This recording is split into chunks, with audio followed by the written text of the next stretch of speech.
Every word you say is a frequency that creates an effect around you. Every time you think, you move, everything you do goes into that central toroidal structure of your atoms. Just to show you the beauty of the human voice, this is the work of John Stuart Reid and his partners and the cymoscope, just to show you the infinite number of shapes of sound as sound manifests into physical form.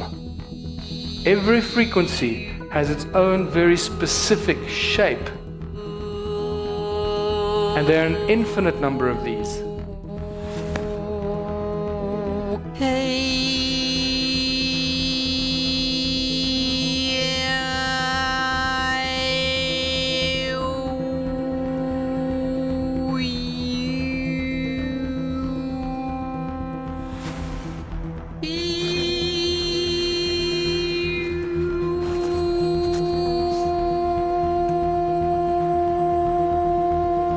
Sound manifests reality. The moment you make a sound, it goes on in three-dimensional, in all space, as a bubble out of your mouth. When you see the three-dimensional bubble cut in half, and you look at the cross-section of it, can you see the cross there in the middle? And you start seeing the inspirations behind the crosses and the religious symbols that most specifically Christian denominated religions have. And when you drill deeper into some of these images, these cymatic patterns of sound, it becomes even more obvious what these guys knew, because you find this, a cross in a circle, and you realize that this cross in a circle, being the source of sound, was the inspiration for the symbols when they came up with them for the religious denominations, telling us that they actually understand cymatics, they understand source, they understand resonance, and they hid it in the symbols with which they then keep oppressing and enslaving the people. Even the medicine wheel in Native American culture is just a cross in a circle, telling us that sound heals. And they're absolutely right, sound does heal. Because if sound is a primary source of all things, well, we should be able to use sound for everything. And that's exactly what we're dealing with here. Sound levitates. It boils water, it creates light, it creates DNA, it heals, it destroys pathogens. It's the precursor to electromagnetism, and this is an important thing. Sound causes electromagnetic effect, not the other way around in the universe. And this is amazing because when all of this starts falling into place, everything can be explained. We can truly start to understand everything about the atomic structure, from the smallest atoms to everything in creation, to the galaxies and the universes and the meta-universes, and how it all fits together. And we can also start to recognize when something has gone wrong. Because when we understand the harmonics and the resonance of it and how it should behave, we can see when it's gone wrong, and then we can do something to fix it. And that's exactly what vibrational medicine and vibrational healing is all about. So this guy, Peter Davies, he has been boiling water with sound since 1940. He died about 2 years ago, and he took his secret to his grave. And that's a great shame. The only reason he took his secret to his grave is because of money. He was waiting for someone to put money into his device so they could manufacture it, put it into production lines, and sell it to people around the world so he could make millions of dollars. And unfortunately, we are none the wiser, and we're all speculating how the hell this Spitfire pilot could boil water with sound, and thousands of scientists and millions of scientists around the world have not been able to replicate this. That still boggles my mind. And I've been talking about this guy now for 5 years, and nobody has gone out there, or scientists that's got access to laboratories, to all this stuff, they haven't gone out to try and replicate this. 92-year-old former Spitfire pilot Peter Davey claims his invention uses the power of sound to boil water. Yes, they're a bit baffled how it works. Nobody really knows how it works. And I don't understand what the problem is. This guy here, Luc Montagnier, in 2011, spontaneously created DNA with sound. He took one test tube, filled it with water and DNA, and he took another empty test tube with water, he submerged them into water, not too far from each other, and exposed it to 7 hertz. Interesting number, that's 7 hertz, isn't it? We get back to those 7 days of creation, right? 6 days of creation and sacred geometry. He exposed it to 7 hertz, and very shortly afterwards, DNA spontaneously manifested in the empty test tube.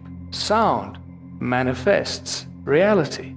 It's fantastic. It's the same as when you put sand on a metal plate and you put a sound frequency through it, and you get these beautiful patterns that are created on the metal plate. Same thing, except this is in 3D, in a test tube, manifesting DNA. You know when you take a laser beam and a frog's egg, and you shine a laser beam through it, and you shine it into a lizard's egg, the light picks up the DNA from the frog's egg and it deposits it in the lizard's egg, and the lizard's egg turns out to be a frog. The light picks up the frequencies and the energy from the DNA in the frog's egg and deposits it. So this is how we can start seeing how we can use sound and resonance and our knowledge of that to manipulate our own reality. Sound is free energy. This is really important for us to understand. Sound is free energy. It is the most abundant source of free energy in all of creation and on our planet.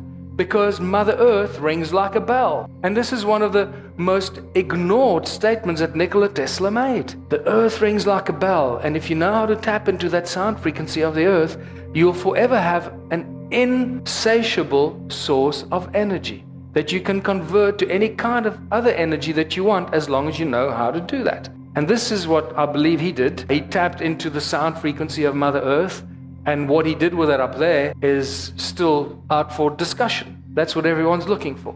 That radiant source of energy that goes through everything at infinite pace and doesn't kill you when you accidentally put your hand in there, because it's not dangerous, and yet it lights up everything we can imagine. So what does this all have to do with ancient civilizations? Everything, because they understood all of this stuff. They understood resonance, they understood sound and frequency, and they used it as a source of energy. Somehow these guys were using cone technology with magnets and cone there, and this is the technology they used to manipulate humanity. Cone-shaped tools and ancient technology. Once I started studying this, it blew my mind. It is a completely misunderstood and ignored part of ancient civilization. Cones in all ancient cultures, in South Africa, in England, in Egypt, cones everywhere. In Australia, this Mayan deity is holding 2 cones. The importance of holding 2 cones is really critical. I'll explain to you why I believe that is so. This guy's healing, this is a Sumerian statue, healing somebody with cone-shaped tools, cone-shaped hats used in special ceremonies.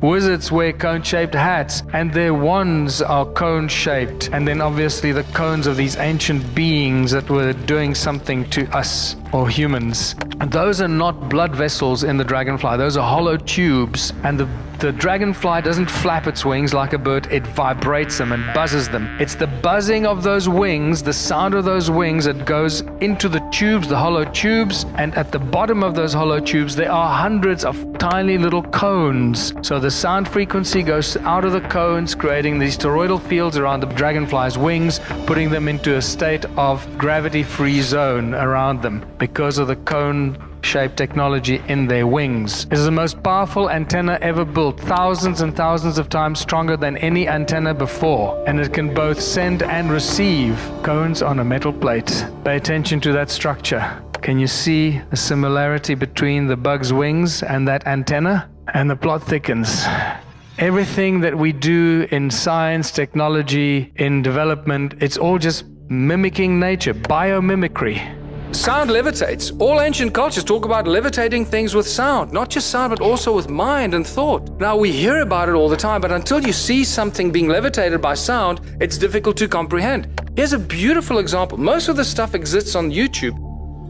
Everything in physics, in science, in biology, everywhere manifests in toroidal fields. Everything is a toroidal field or a torus. Everything starts out as a torus. And especially sound.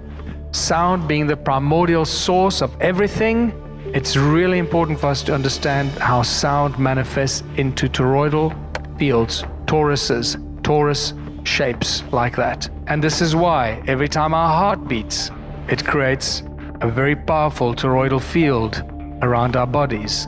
And because sound does not stand still and sound moves, that moving sound that creates a toroidal field around our body creates a magnetic field, and that moving magnetic field creates an electromagnetic field around our bodies, all because of our bloody beating hearts. And then you got to ask yourself, what makes your heart beat? And doctors have no answers for that. The toroidal shape of sound, we're now starting to understand how every sound, the letters of the alphabet, the vowels, and even the consonants all have toroidal shapes. Everything manifests in a toroidal field. You cannot get away from it. And then the toroidal field of sound becomes a scalar weapon and turns into scalar technology. And even color manifests in toroidal shapes and toroidal fields, toruses.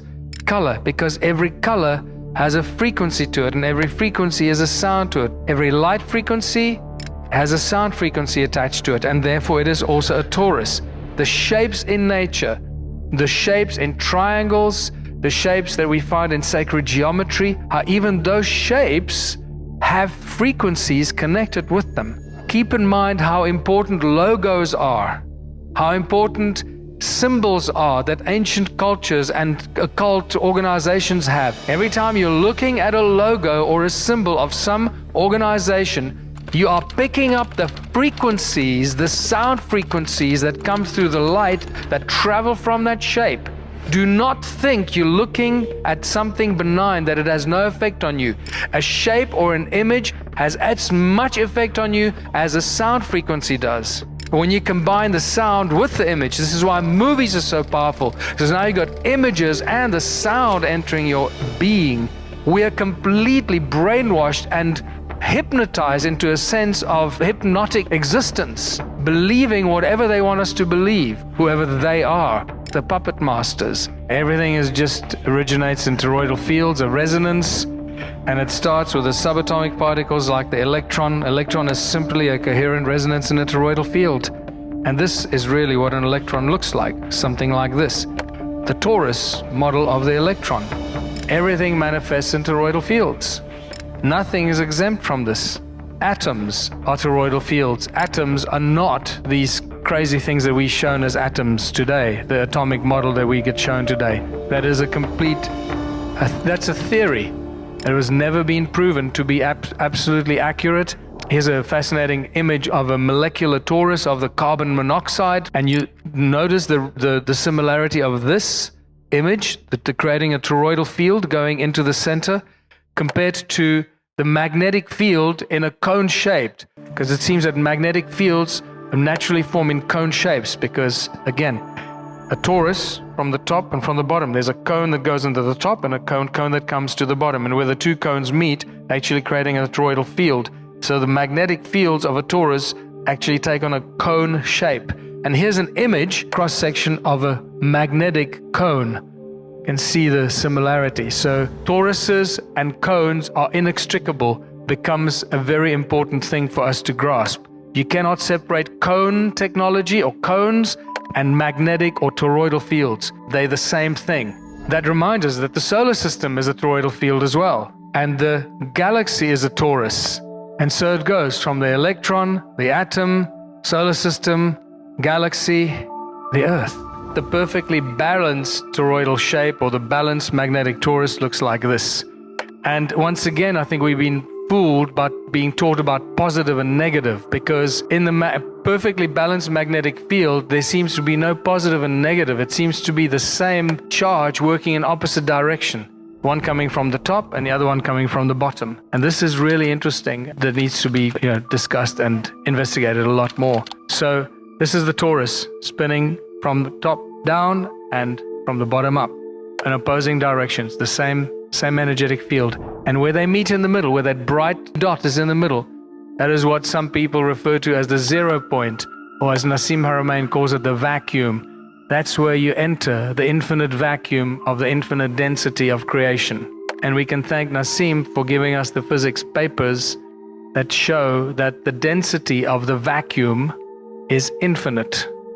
So therein lies the important understanding how sound moves faster than the speed of light, because the resonance and the sound frequencies that get sucked into the torus, that's what they do. They suck it in and they also give it out. But actually what the torus does, it pulsates all the time. It pulsates like this because it's moving.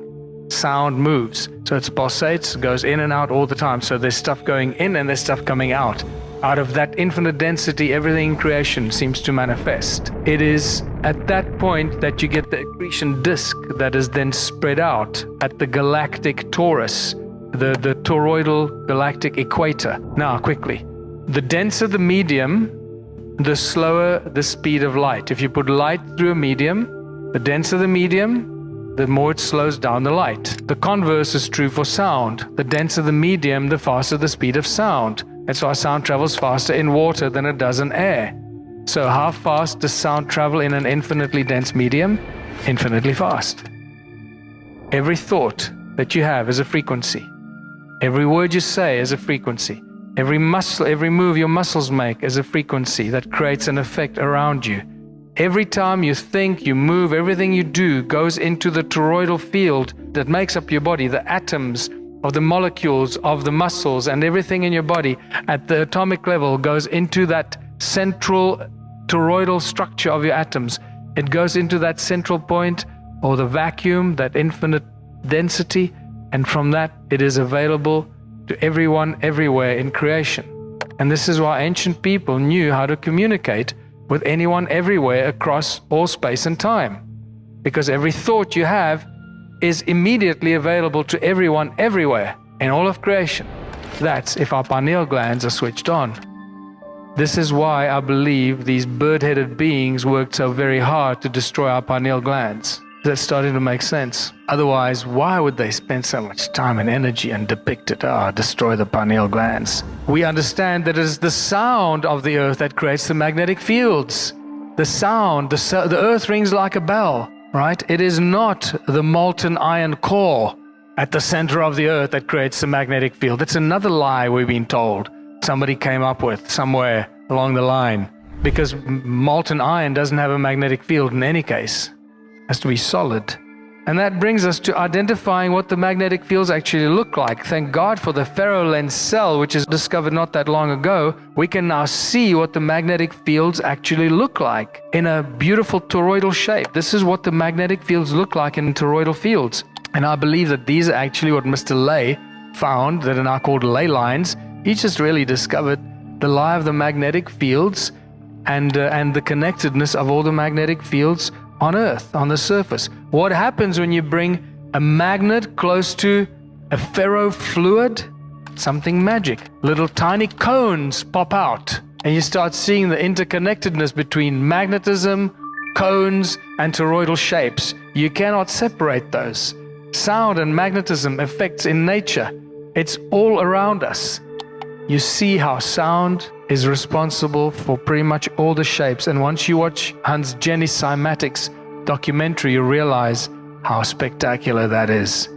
When you put a ferro-lens cell over a speaker magnet, we see something magic. Loads of tiny little cones facing the center. Does it remind you of something? Yes, it reminds me of this guy's wristwatch. Okay? Bingo. There you got it. Somehow these guys were using magnetics and sound and cone technology with magnets and cone there. Can't separate them. And this is the technology they used to manipulate humanity and many other things. Cone-shaped tools and ancient technology. Once I started studying this, it blew my mind.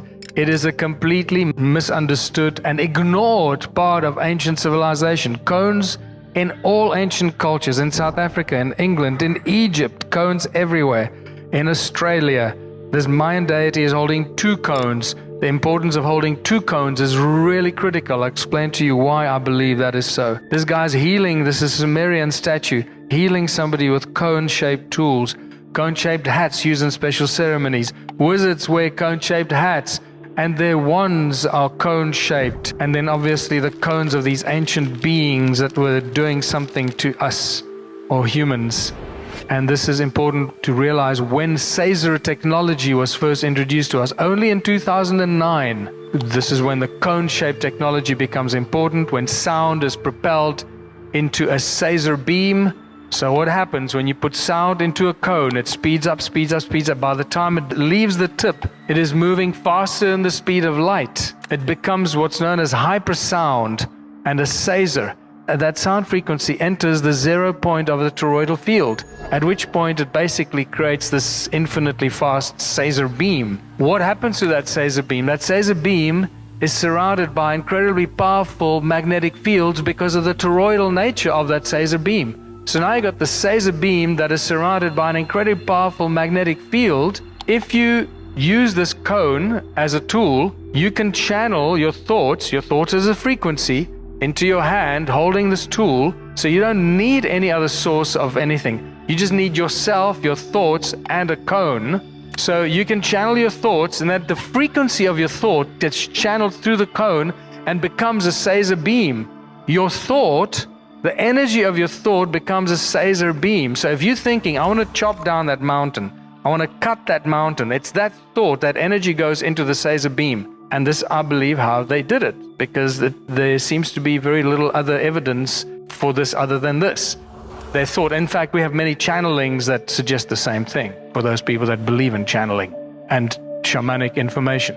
So it was they used their thoughts through their hands into the cone, cut that mountain with my Saser beam. Remember, you can't see a Saser beam, so it's not very impressive.